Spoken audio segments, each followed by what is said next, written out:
যারা শহীদ হয়েছেন এটা কোনো সংখ্যা নয়, প্রত্যেকটি এক একটি জীবন, সম্ভাবনাময় জীবন। যাদের পরিবার ছিল, যাদের মা বাবা ভাই বোন সন্তান স্ত্রী সকলেই ছিল, স্বামী ছিল, কাজেই প্রত্যেকেই এক একটি পরিবার, এক একটি ইতিহাস। তাদের প্রত্যেকের মর্যাদা দরকার এবং প্রত্যেকটি মৃত্যু যাতে বিচার পায়। ন্যায় বিচার ছাড়া নতুন বাংলাদেশ হতে পারে না। আমাদের দেশের ছাত্র তরুণরা, তারা কেউ শিক্ষার্থী, কেউ শ্রমজীবী মানুষ, নানা পেশায় যুক্ত হয়েছেন। লেখাপড়া আর্থিক কারণে ছেড়ে দিতে হয়েছে, পরিবারের দায়িত্ব নিতে হয়েছে। আজকে তারা এই জাতির প্রয়োজনে, যখন একটা জগদ্দল পাথরের মতো একটা ফ্যাসিস্ট সরকার চেপে বসেছিল, তারা ওই ঐতিহাসিক মানবিক মুহূর্ত তৈরি করেছেন। এর চাইতে বড় আত্মত্যাগ এবং প্রজন্ম থেকে প্রজন্ম পর্যন্ত প্রেরণার আর কিছু হতে পারে না। আর সেই কারণেই এই সমস্ত আত্মাহুতি দানকারীরা, যারা ঘটনাচক্রে মারা গিয়েছেন তা নয়, যারা সচেতন ভাবে ওই মুহুর্মুহু গুলি চলছে, যারা জানেন যে হেলিকপ্টার দিয়ে গুলি করা হচ্ছে, স্নাইপার দিয়ে গুলি করা হচ্ছে, প্রাইভেট গুন্ডা বাহিনীরা এই সমস্ত সরকারের কাছ থেকে পাওয়া অস্ত্র দিয়ে গুলি করছে। আরএফএল ওয়ারড্রপ, প্রিয় সব পোশাক যত্নে থাকবে আরএফএল ওয়ারড্রপে। সবাই এগুলো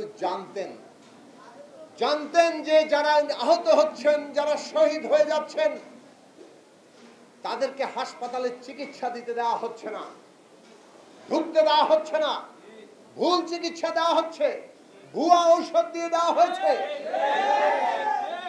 এই সব কিছু জানার পরও যারা একের পর এক ওই ঢেউয়ের মতো করে আবারও রাজপথে নেমেছেন, যারা ওই পুলিশ আর প্রাইভেট গুন্ডা বাহিনী তাদেরকে মোকাবেলা করেছেন, এই রকম সাহসিকতা নিয়ে বাংলাদেশের নতুন যাত্রার জন্য যারা জীবন দিয়েছেন, তারা আগামী প্রজন্ম থেকে প্রজন্মের কাছে জাতীয় বীর।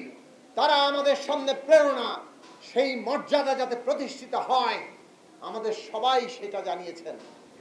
এই অন্তর্বর্তী সরকার, আপনাদের সবচেয়ে গুরুতর দায়িত্বের মধ্যে এটি একটি, যে এদেরকে জাতীয় বীরের মর্যাদায় অধিষ্ঠিত করা, তাদেরকে আগামী প্রজন্মের কাছে ওই অনুপ্রেরণার জায়গা হাজির করা।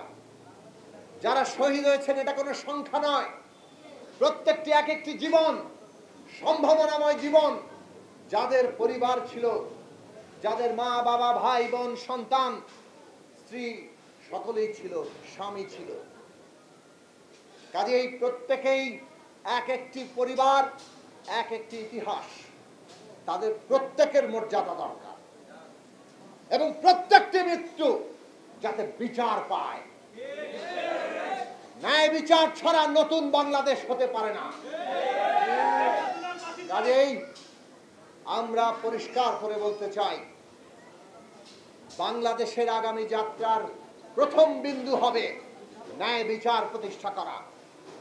অতীতেও বহু ঘটনা ঘটেছে। ৭১ সালের মুক্তিযুদ্ধ থেকে শুরু করে এই দেশে ন্যায় বিচার একটা অধরা বিষয়ে পরিণত হয়েছিল। যেই দেশে ন্যায় বিচার নাই, সেই দেশ জনগণের দেশ হয় না। আজকে যখন নতুন বাংলাদেশের যাত্রার কথা আমরা বলছি, তখন ন্যায় বিচারকে পাটাতন হিসাবে নিতে হবে। আর সে কারণেই যারা এই হত্যাকাণ্ড চালিয়েছে, হত্যাকারী নির্দেশদাতা শেখ হাসিনা সহ প্রত্যেককে বিচারের আওতায় আনতে হবে।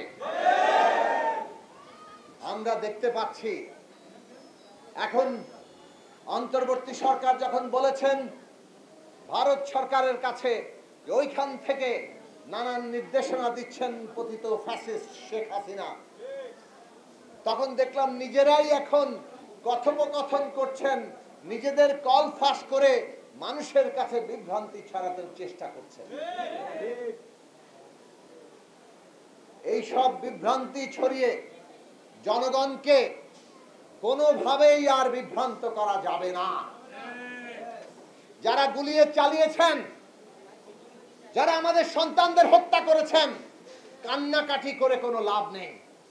বাংলাদেশের মানুষ হত্যাকারীদের বিচার করবে এবং সেটাই হবে নতুন বাংলাদেশের প্রথম যাত্রা। বন্ধুরা আমার, আমরা অন্তর্বর্তী সরকারের কাছে আহ্বান জানাই, আপনাদের অনেক জটিল পরিস্থিতি মোকাবেলা করতে হচ্ছে। পতিত স্বৈরাচার প্রতি মুহূর্তে ষড়যন্ত্র করছে। রাষ্ট্রযন্ত্রের মধ্যে বিভিন্ন প্রতিষ্ঠানে তাদের লোকজনরা আছে এবং তারা রাষ্ট্রযন্ত্রকে অকার্যকর করার চেষ্টা করছে নানাভাবে। আজকে জনগণের যে দাবি দেওয়া, আমাদের শ্রমিক ভাই বোনদের যে দাবি দেওয়া, সেটা ন্যায্য দাবি দেওয়া, কিন্তু তাদের আন্দোলনকে পুঁজি করে ভয়ঙ্কর রকম চেষ্টা চলছে পুরো অর্থনীতি ধ্বংস করে দেওয়ার, ওই শিল্প কলকারখানা বন্ধ করে দেওয়ার,